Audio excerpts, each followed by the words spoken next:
घर से मम्मा की बहुत सारी बातें सुनने के बाद अब मैं आज जा रही हूँ हमीरपुर। तो अभी मैं जा रही हूँ बस लेने के लिए। और मम्मा ने क्या बातें सुनाई वो तब तक मैं आपको सुना देती हूँ जब तक हम बस का वेट कर रहे हैं।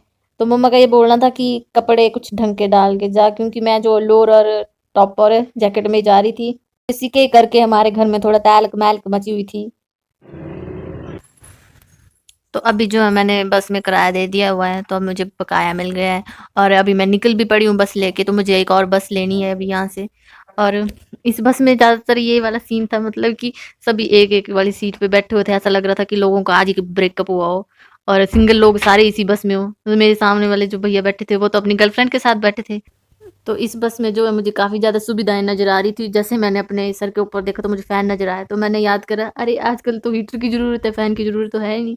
वैसे मैं आगे ऊपर नीचे देख रही थी बस में कि क्या क्या चीज़ें लगी हुई हैं, इसमें चार्जर लगाने की जगह भी है या नहीं है। बट वो तो मुझे कहीं मिली नहीं। तो मैं यहाँ से देख रही थी कि धूप मुझे आ नहीं रही है, तो मैंने ये पर्दे जैसे पीछे कर दिए।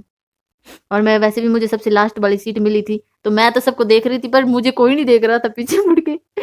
तो यहाँ आगे वीडियो में मैं आपको दिखा देती हूँ कि लोग कैसे सिंगल सिंगल सीट पे बैठे हुए थे, जैसे कि सबका ब्रेकअप हो गया हो, वैलेंटाइन डे आने वाला है तो इस करके।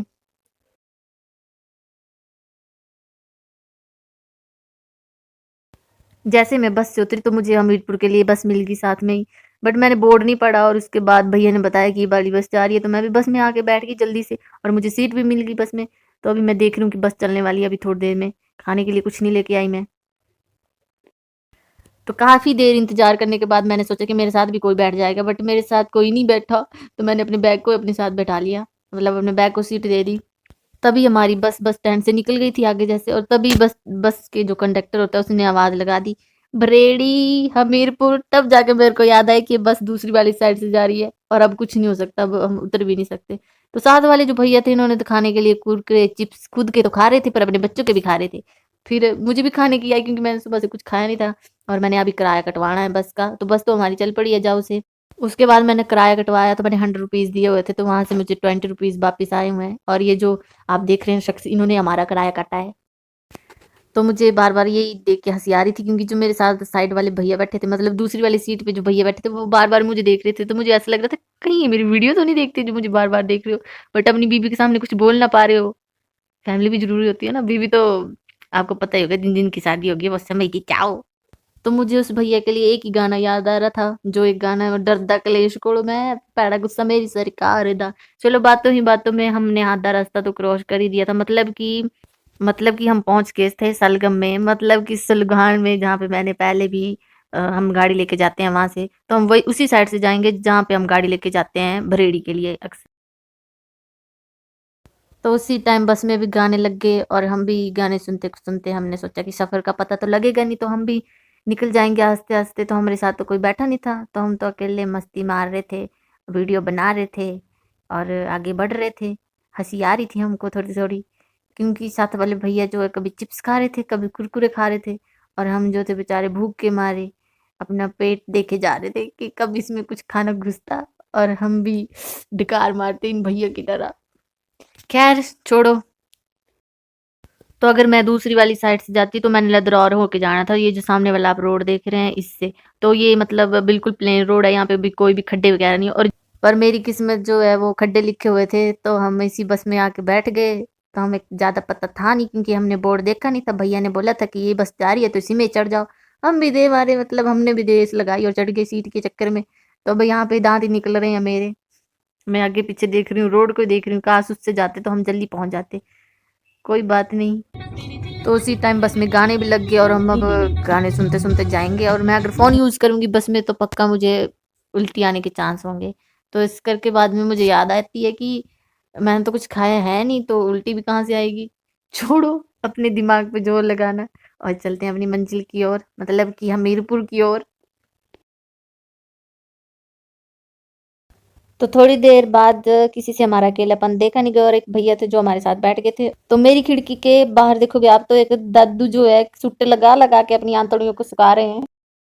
तो चलो कोई बात नहीं, अब मिलते हैं सीधा हमीरपुर ही पहुंच के, क्योंकि थोड़ी देर में हम वैसे भी हमीरपुर पहुंचने ही वाले हैं। तो पेट पूजा सबसे पहले होगी, बाकी सारा काम बाद में होगा, क्योंकि मुझे जो है इस टाइम बहुत ही ज्यादा खतरनाक वाली भूख लगी है, और भूख के कारण जो मुझे हिचकी भी लग पड़ी है, पता नहीं खाना याद कर रहा होगा मुझे।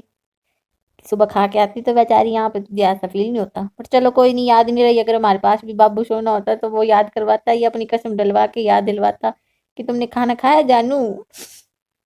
तो 4:30 पे जो मैं हमीरपुर पहुंच गई उस टाइम, तो मैं यहाँ पे उसी बंदे को ढूंढ रही थी जिसने मास्क नहीं लगाया हुआ है, क्योंकि मैंने भी मास्क नहीं लगाया था और साथ में मेरे पुलिस खड़ी हुई थी, क्या पता चालान ही काट दे।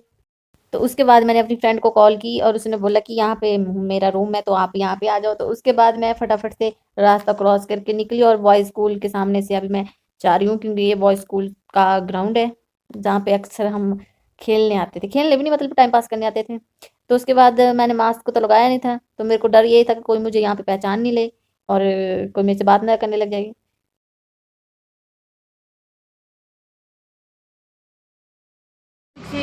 वो शख्स मिल ही गया काफी ढूंढने के बाद। तो अभी जा रहे हैं हम मोमो या बर्गर कुछ भी मिल जाए खाने के लिए, क्योंकि इस टाइम जो है बहुत ही ज्यादा खतरनाक वाली भूख लगी है, ऐसा लग रहा है पूरा हमीरपुर खा जाऊंगी मैं। पहले तो मैंने ये सोचा था कि मैं आपको वीडियो में ये नहीं दिखाऊंगी, मैं नहीं चाहती किसी की लाल टपके या मुंह से पानी निकले, तो मैंने यही सोचा था। बट फिर भी मैंने सोचा कि दिखाई देती हूँ कितनी ज्यादा भूख लगी। तो यहाँ पे फटाफट से मोमो मेरे मुंह में जा रहे हैं, फटाफट से एक मोमो खत्म हो रहा है, दूसरा लग रहा है तीसरा लग रहा है, क्योंकि उस टाइम मुझे काफी ज्यादा भूख लगी हुई थी। क्योंकि भूख लगती है तब मुझे कुछ नहीं दिखाई देता। यहाँ पे सबने मास्क लगाए हुए थे, तो मैंने सोचा कि मैं भी मास्क लगा लूँ। यहाँ पे कोई पता नहीं होता कब जैसे चालान हो जाए, वैसे भी खुद की सेफ्टी तो खुद के हाथों में, मास्क तो लगाना जरूरी है। कि साथ वाली पड़ोसी ने भी मास्क लगा लिया है, मतलब कि मेरी फ्रेंड ने भी मास्क लगा लिया हुआ है।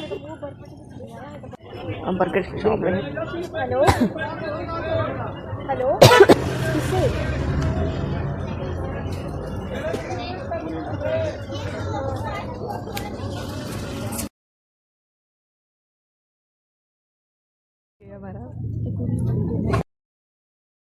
तो बर्गर एंजॉय करने के बाद, मतलब कि बर्गर को पेट में डालने के बाद, अब हम अपने रूम के लिए जा रहे हैं, मतलब कि फ्रेंड के रूम पे जा रहे हैं।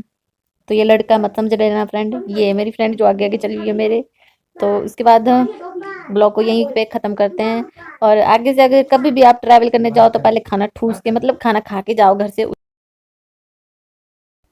अगर आपको मेरी वीडियो पसंद आती है तो लाइक और कमेंट में कोई कमी नहीं होनी चाहिए। आपको मेरी वीडियो में कौन सा बेस्ट पार्ट लगा वो कमेंट करके जरूर बताना। मेरे से कोई क्वेश्चन हो तो कमेंट करके आप मेरे से क्वेश्चन पूछ सकते हो।